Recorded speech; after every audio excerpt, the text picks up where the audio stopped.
Hello, this is Marcus Guiliano from Aroma Thyme Bistro, and I'm here today with Kevin Burns. From thefoamyhead.com, a working website. Finally. As of 5 minutes ago. Who knows if it's down there. Kevin's website has been down. It looks like it's up because you go there and the front page, once you start navigating, it's like... I think we're working. And, well, we're not here to talk about websites. We're here to talk about beer. Beer. Something very special. Super Kitty. Which is from Keegan Ales. Kingston, New York. Kingston, New York. One of our flagship brewers in the Hudson Valley, New York here. And we have his Super Kitty, which he makes once a year. One year I knew him to make a batch in the summertime, a small batch, 250 limited, big bottles. 750 milliliter bottles. Yeah. But now, he usually makes it every December, and we're almost in August. He makes it a little before December. I talked to him today. His target is to get the bottles on shelves for Thanksgiving weekend. Because it's a great Thanksgiving Day beer. It absolutely is. So this is the IPA, which is a Hurricane Kitty IPA with steroids. Steroids. 100 pounds of honey, re-fermentation. Oak chips. Oak chips turns out to be basically a barley wine. It's like a barley wine. It's like a barley wine. It's it an takes IPA, honey, oak chips, re-fermentation, all the way up. Goes from about 7% to you're 12 or 18. 12. I'm trying to look it up on Rate Beer right now. It's in a barley wine style family. And one of the very cool things, I sat and talked to Tommy as I picked this keg up for you.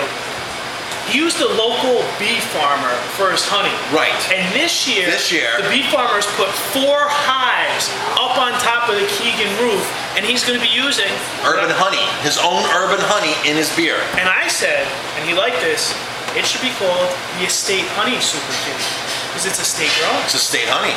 It's estate honey. Well, they're not getting the nectar to make the honey from his own farm, but the bees are his on top of his property. Yeah, it's on his property. So it's estate honey. Estate honey in the 2010 Super Kitty. I don't really know the ABV, but it's got to be up there. It's got to be 10, 11, 12%. It's up there. This isn't a range. It's either 12 or 18. For some reason, those two numbers are stick out in my head. It's not a range. It's either 12% or it's 18%. It's 12%. It's 12%. If that's what you think, it's 12% without a doubt. Now we have the 2009 vintage. So this is 9 years old. I'm sorry, this is 9 months old. Just tapped today. 9 months old.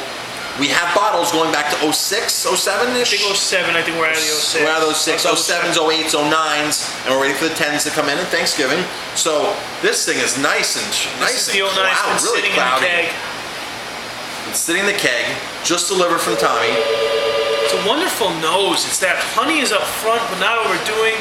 The big malt, a little bit of oak, but it's rounded out. I mean, if you drink this fresh, it's still drinkable, drinking fresh, but it can lay down for 5 or 6 years, and this, as it approaches this 1 year mark, at least the aroma is rounded out really nicely. There's still some big hops in this. We've drank some that have been 2-3 years old, where the hops have mellowed out and the sweetness is coming.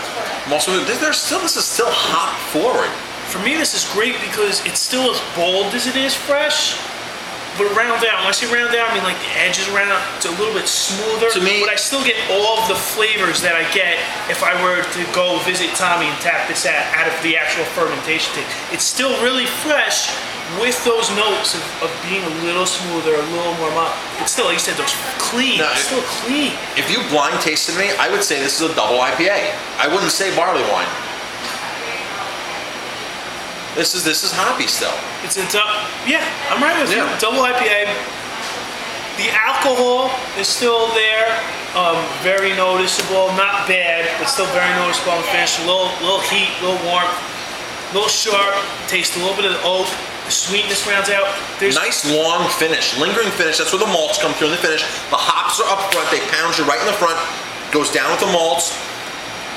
I mean, sweetness dies out a little bit, a little dryness. One of the great things about this is there's so much going on here without a million ingredients. You have your 4 main ones: yeast, water, hops, barley, honey, and oak chips. 6 ingredients, and this tastes like it's so much going on. It's so complex. On a side note, Chad asked for an Aroma Thyme glass. Are you going to see Chad anytime soon? I'll see Chad next week.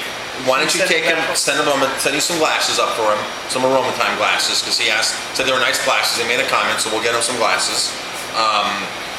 Really like what Chad's doing on YouTube. He does a lot of beer stuff on there. I think he was left one of our first comments on our original one, like 3 years ago, on our first Keegan Ales, one of our first videos. Chad left a comment. He said, "Nice to see some guys who know what they're doing." We didn't know what we were doing. You know what we're doing beer-wise. It's that YouTube thing. He's mad, so he's up over 1,000 friends. It's the whole. It was the camera, getting it onto the computer, getting up to YouTube, and all that. That was where we had no clue what we were doing. The beer we know. The beer we know. Technical stuff we're figuring out as we go. Yeah. So, I mean, this to me is a 92-point beer. This is awesome. This is 93 points. This is awesome stuff. This is way up there. The Super Kitty is fantastic. And I can only imagine it's going to get better in time, which is why I've been holding on. Which is why Tommy's been holding on to a keg for us for 9 months. Of course, I got the other keg that he doesn't know about. So we're going to tap another keg in December when the 10s are released. The 2010s, we'll be serving 09. So unless somebody is aging something in their cellar that Tommy doesn't know about, he told me this was the only keg in New York of the 2009 Super Kitty. So if you want 2009 Super Kitty, as far as I know, we're the only ones who have it. In Ellenville, New York. We got the 165 Canal Street, only place I know where you can get this beer. On draft.